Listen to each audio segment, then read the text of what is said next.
ओम शांति। आज बाप दादा के 26 जनवरी 1988 के चले हुए मधुर महावाक्यों पर मनन और चिंतन करेंगे। आज की मुरली का विषय है संगम युग पर नंबर 1 पूज्य बनने की अलौकिक विधि।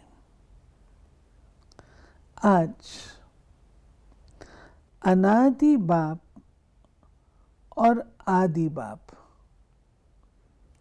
अनादि सालिग्राम बच्चों को और आदि ब्राह्मण बच्चों को डबल रूप से देख रहे हैं। सालिग्राम रूप में भी परम पूज्य हो और ब्राह्मण सो देवता स्वरूप भी गायन और पूजन योग्य हो। दोनों आदि और अनादि बाप दोनों ही रूप से पूज्य आत्माओं को देख हर्षित हो रहे हैं। अनादि बाप ने आदि पिता सहित अर्थात ब्रह्मा बाप और ब्राह्मण बच्चों को अपने से भी ज़्यादा डबल रूप में पूज्य बनाया है। अनादि बाप की पूजा सिर्फ एक निराकार रूप में होती, लेकिन ब्रह्मा सहित ब्राह्मण बच्चों की पूजा निराकार साकार दोनों रूप से होती है। तो बाप बच्चों को अपने से भी ज़्यादा डबल रूप से महान मानते हैं। बच्चों की विशेषताओं को देख रहे थे। मैं सोचती हूँ आप थोड़ा सा इस चीज़ को एक्सप्लेन करेंगे जो बाबा ने अनादि और आदि कहा। अनादि और आदि पिता और फिर हमारा अनादि और आदि स्वरूप। यानी बाबा ने ये कहा है कि एक हमारा अनादि पिता है निराकार परमात्मा हम आत्माओं का, और एक है हमारा आदि पिता जब निराकार परमात्मा ब्रह्मा के तन में अवतरित होते हैं और हम तो हैं अपने तन में, तो आदि पिता इसलिए हमको देवता बनाता है, उसका नाम आदि देव है। तो दो पिता बाबा ने और कहा पूजा भी आप देखेंगे कि निराकार शिव के साथ सालिग्रामों की होती है, तो निराकार की एक ही पूजा है शिव और सालिग्राम, लेकिन जो सालिग्राम हैं उनकी पूजा साकार रूप में देवी देवताओं के रूप में भी होती है।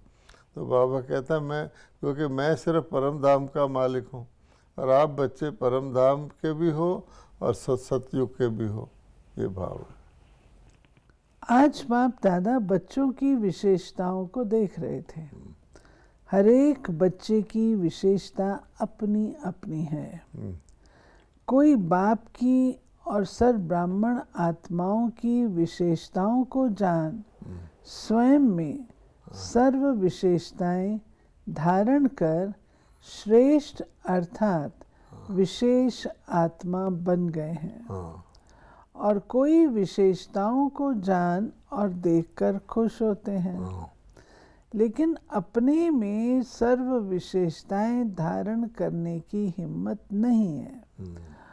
और कोई हर आत्मा में या ब्राह्मण परिवार में विशेषता होते हुए भी विशेषता के महत्व से नहीं देखते, एक दो को साधारण रूप से देखते हैं। हाँ, यानी बाबा ने अब ये बता दिया कि विशेषता देखने की भी तीन चीज़ें हैं। हर एक हाँ, बच्चों की विशेषता है। ब्राह्मण आत्माएं कोई न कोई विशेषता अवश्य भरी हुई है। ये सारी इस मुरली में बाबा ने ये बताया है कि आपस में जो ब्राह्मण हैं बाप की विशेषताओं को ब्राह्मण समझते हैं, शिव बाबा की, ब्रह्मा बाबा की विशेषताओं को भी समझते हैं, लेकिन जब आपस में देखते हैं तो उनको ये लगता है कि इसमें तो कोई विशेषता है ही नहीं। तो इसलिए बाबा ने आज की मुरली में एक ऐसी बात सुनाई है कि हर ब्राह्मण दूसरे ब्राह्मण को मोस्ट रिस्पेक्टफुली देखे। और उस वही इसका मेन पर्पज़ है इस मुरली का। पहली मुरली बाबा की विशेषता की थी, फर्स्ट स्टेप। ये मुरली है बच्चों की विशेषता की, कि बच्चे जो हैं बाप की विशेषता आदि वाले की अनादि वाले की अच्छी तरह जानते हैं, लेकिन जो उसका रचा हुआ परिवार है, रचा तो उसने ही है जिसमें खुद भी वो आते हैं, उसमें वो विशेषताओं को पूरी तरह अप्रिशिएट नहीं कर पाते। तो बाबा कहते चाहे 16,000 का लास्ट दाना भी हो, उसमें भी कोई ना कोई विशेषता है। हाँ, इसलिए ही बाप की नज़र उस आत्मा के ऊपर पड़ती है। और माला में आता है 16,000 की। भगवान की नज़र पड़ जाए, हाँ, वह भगवान अपना बनावे तो ज़रूर विशेषता समाई हुई है। अब भगवान की नज़र तो फिर परफेक्ट है ना। हाँ, इसलिए ही वो आत्मा ब्राह्मणों की लिस्ट में आई है। लेकिन सदा हर एक की विशेषता को देखने और जानने में नंबरवार बन जाते हैं। इसीलिए 16,000 तक बनाए। ये बाबा ने विशेषताएं 16,000 तक बताई हैं, उसके आगे नहीं बताई। तो बाबा ने कहा, और फाइनली फिर 33 करोड़ तक भी बताई हैं। एक विशेषता ऐसी है। तो ये बाबा ने कहा पहले तो विशेषताएं देखो, अगर कम देखोगे तो फिर नंबरवार हो गए, लेकिन आगे और भी ज़्यादा इसकी गहराई है। बाप दादा जानते हैं हाँ, कि कैसे भी भल ज्ञान की धारणा व सेवा में याद में कमज़ोर हैं, लेकिन बाप को जानने, बाप के बनने की विशाल बुद्धि, बाप को देखने की दिव्य नज़र, ये विशेषता तो है जो आजकल के नामी ग्रामी विद्वान भी नहीं जान सकते, न पहचान सकते, लेकिन उन आत्माओं ने जान लिया। कोटों में कोई, कोई में भी कोई, इस लिस्ट में तो आ गए ना। इसलिए कोटों में से विशेष आत्मा तो हो गए ना। विशेष क्यों बने? क्योंकि ऊंचे थे ऊंचे बाप के बन गए। देखिए, सो बाबा ने कहा सबसे बड़ी विशेषता वो ये है कि कोटों में कोई, कोई में कोई, यानी 800 करोड़ आत्माओं में कितने हैं? तो वो उनसे तो अलग हो गया ना। जो कोटि कोटि हैं उसमें कोई, और उनमें से भी कोई, वो बन गए ना। तो वो तो बन गए 16,000 वाले। लेकिन हर बच्चा बाबा ने कहता है एक विशेषता हो जिसको बड़े बड़े आज के विद्वान, रिसर्चर्स, महात्मा, साधु नहीं जान सके, उसने जान लिया। बाबा ने बनाया ही अपना तब विशेषता देखकर। और क्या विशेषता देखी? बाबा तो कहता है, बाबा को तो पहचानता है। हाँ, बाबा कहते सभी आत्माओं में ब्राह्मण आत्माएं विशेष हैं, और कई बच्चे विशेषता के बीज को विस्तार में भी लाते, अर्थात वृक्ष के रूप में वृद्धि को भी प्राप्त करते, फल को भी प्राप्त करते।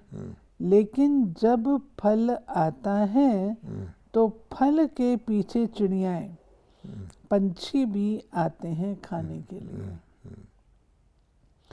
तो फल जब तक पहुंचते हैं तो इस रूप में माया आती है कि मैं विशेष हूँ, मेरी यह विशेषता है। बाबा ने इसका अपोजिट साइड बताई है कि जो बीज है उसको फलीभूत भी करते हैं, विशेषताएं फैलती भी हैं, प्रकट भी होती हैं। फिर उसको जैसे फल को चिड़ियाँ आ जाती खाने, फिर ये आता है कि मैं विशेष हूँ, मेरी विशेषता है। किसने दिलाई, किसने भरी, वो भूल जाते हैं। तो फल जब तक पहुँचते हैं तो इस रूप में माया आती, मैं विशेष हूँ, मेरी ये विशेषता है। ये नहीं समझते हैं। हाँ, बाप द्वारा हाँ, प्राप्त हुई विशेषता है। हाँ, विशेषता भरने वाला बाप है। जब ब्राह्मण बने तो विशेषता आई।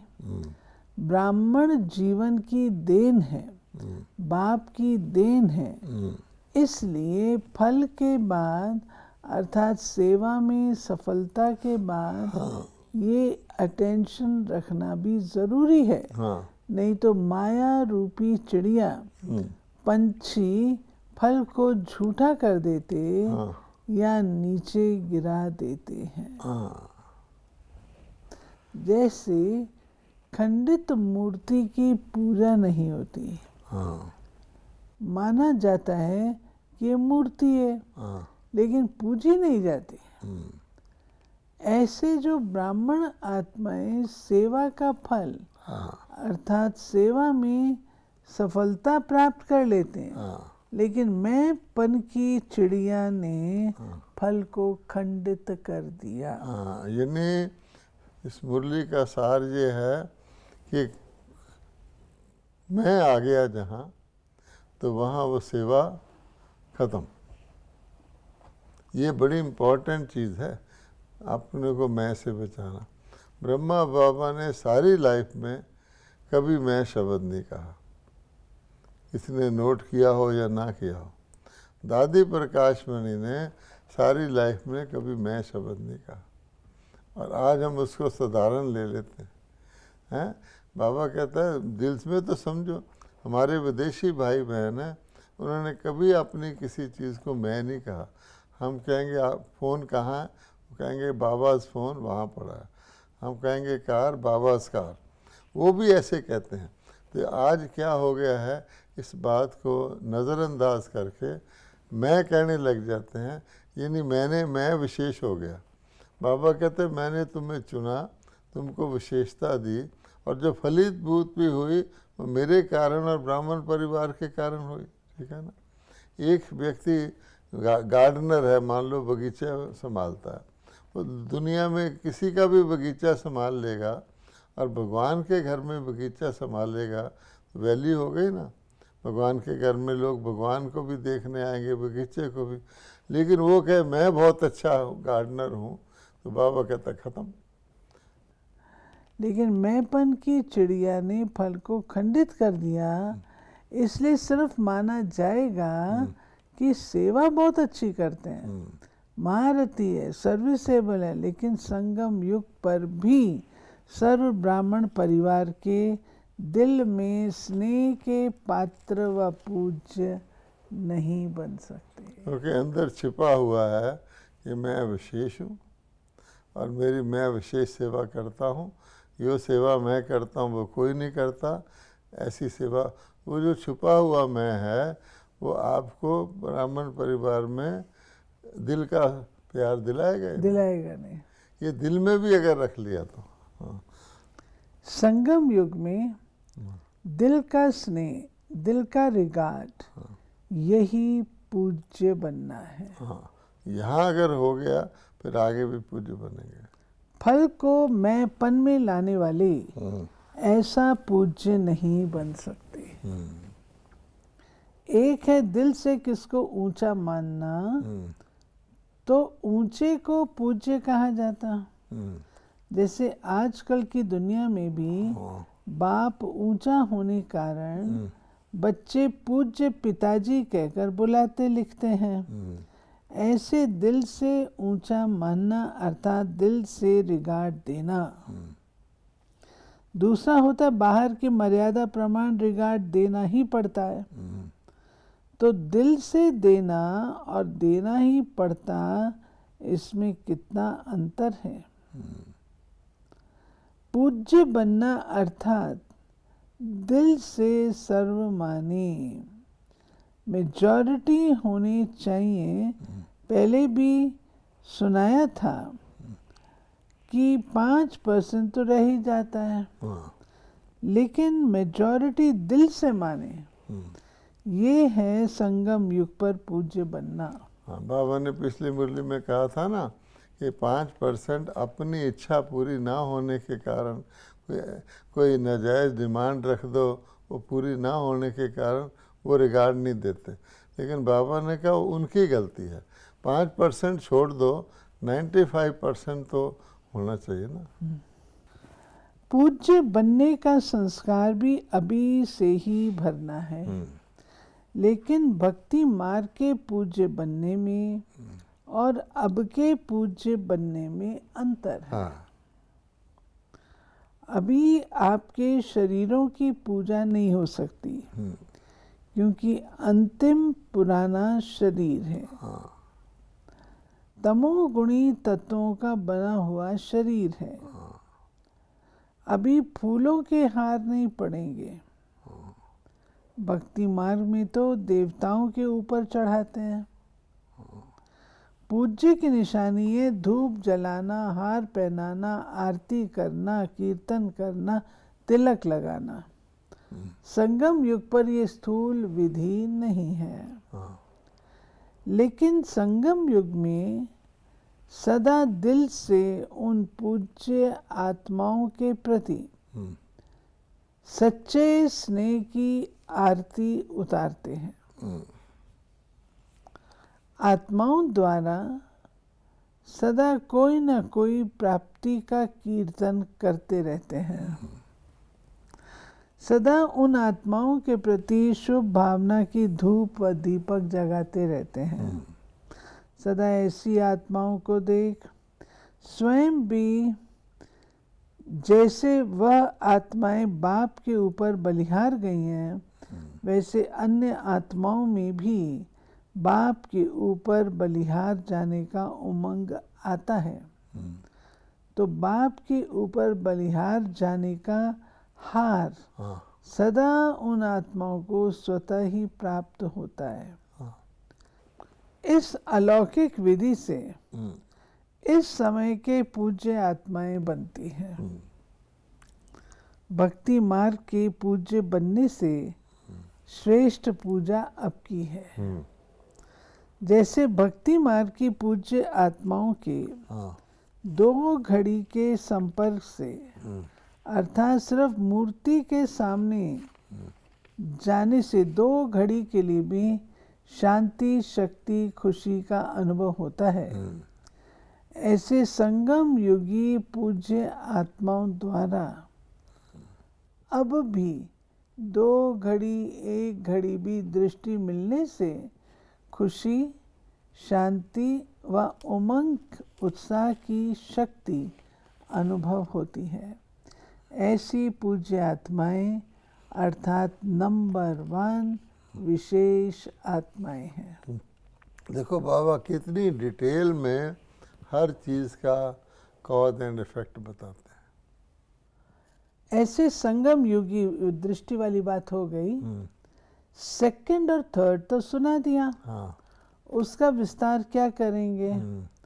तो सब विशेष आत्माओं की लिस्ट में, लेकिन 1, 2, 3 नंबर वार हैं। लक्ष्य सभी का नंबर 1 का होता है।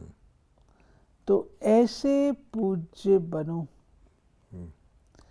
जैसे ब्रह्मा बाप के गुणों के गीत गाते हो ना, ये सब विशेषताएं पूज्य बनने की व नंबर 1 विशेष आत्मा बनने की बातें ब्रह्मा बाप में देखी ना, सुनी ना, तो जैसे ब्रह्मा की साकार आत्मा नंबर 1 संगम युगी पूज्य सो भविष्य में नंबर 1 पूज्य बनते, लक्ष्मी नारायण नंबर 1 पूज्य है ना, ऐसे आप सभी भी ऐसे बन सकते हैं।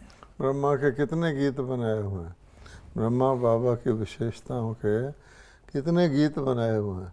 तो बाबा कहता है उसके जैसे भक्ति में भी देवी देवताओं के गीत बनाए हुए हैं। तो गीत गाना, कीर्तन करना, ये तो खुद देखकर खुश होने वाले बन गए ना। तो बाबा कहता है नहीं, खुद बनो, उन विशेषताओं को धारण करके नंबर 1 बनो। जैसे बाप के साथ साथ ब्रह्मा बाप की कमाल गाते हैं, ऐसे आप सभी भी सदा ऐसा संकल्प बोल और कर्म करो जो सदा ही कमाल का हो। अब इस सारी मुरली में खास बात ये थी कि परिवार के अंदर अन्य ब्राह्मणों को हम किस दृष्टि से देखते हैं। तो बाबा ने कहा एक तो अन्य ब्राह्मण स्वयं भी इतनी अच्छी सेवा करने के बाद अपने अंदर मैं ले आते हैं। तो मैं लाने से वो सेवा जैसे होती है ना, उसका सारा सार, उसकी रिस्पेक्ट निकल जाती है। क्योंकि सूक्ष्म में देखा जाए तो करवाने वाला भी बाबा, सेवा भी बाबा की, और उसके लायक भी बाबा ने बनाया, उसके निमित्त भी बाबा ने बनाया। मैं कहाँ से आ गई? तो बाबा कहते इसलिए अब उनकी तो रिस्पेक्ट निकल गई, परिवार में नहीं होती। लेकिन इस बात को समझते हुए भी उनको रिस्पेक्टेबल गिनना, बाबा के इवन लास्ट जो सोल है वो भी आज की दुनिया के बड़ों बड़े से अच्छी है, क्योंकि भगवान को पहचाना हुआ। तो इसका मतलब हुआ उन सबको भी श्रेष्ठ दृष्टि से देखना। बाबा ने कहा ना कि ब्रह्मा बाबा क्या क्या करता था, तो हर एक को आगे बढ़ाने की कोशिश करता था। लास्ट मन का था, जानता भी था लास्ट है, उसको भी उमंग उत्साह में लाता था, हर एक को कल्याणी देखता था।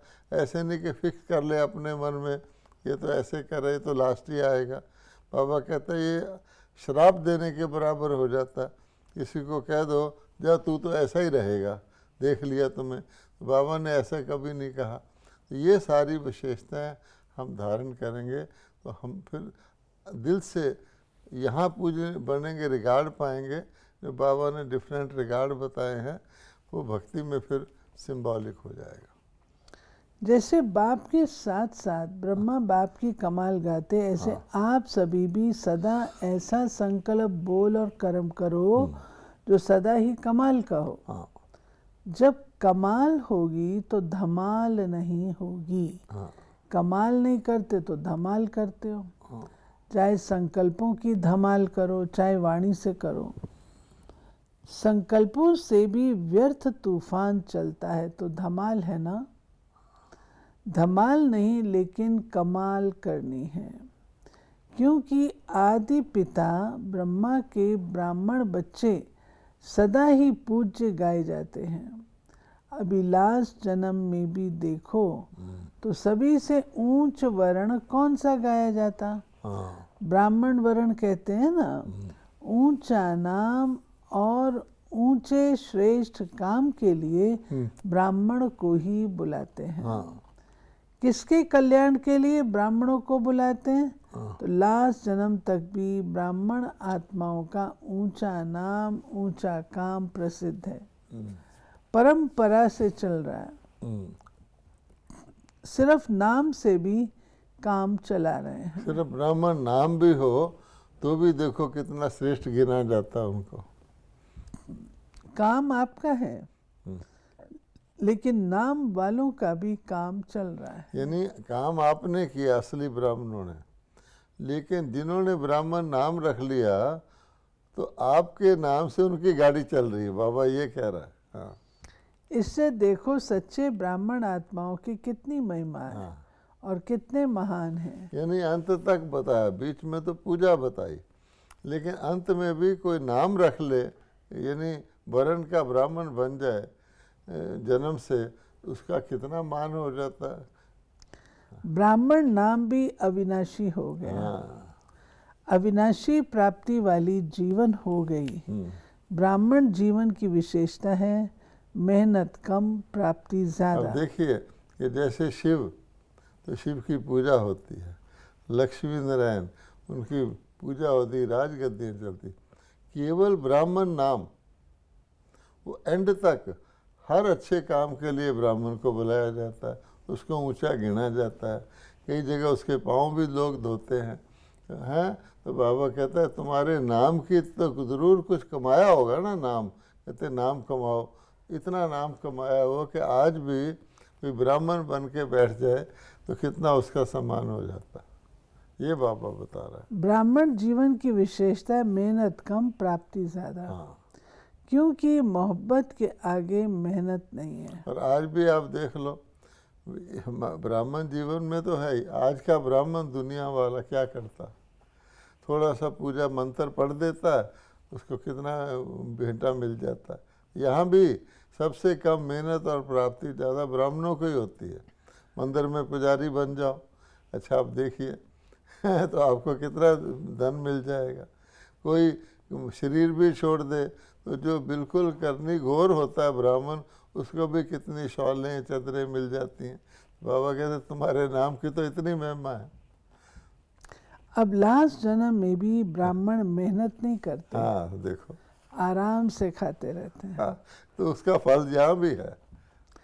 अगर नाम का भी काम करते हैं तो भूखे नहीं रह सकते। हाँ, आदि धर्म के नहीं हैं, जो भगत नहीं है, वो सोचते हैं, वो कहते बड़ी मौज है, बस मंदिर में पुजारी बन जाओ और देखो आपके तो इतना धन आता है। कई पुजारियों के जब शादी होती है कितना खर्चा खुर्चा पैसा निकलता है।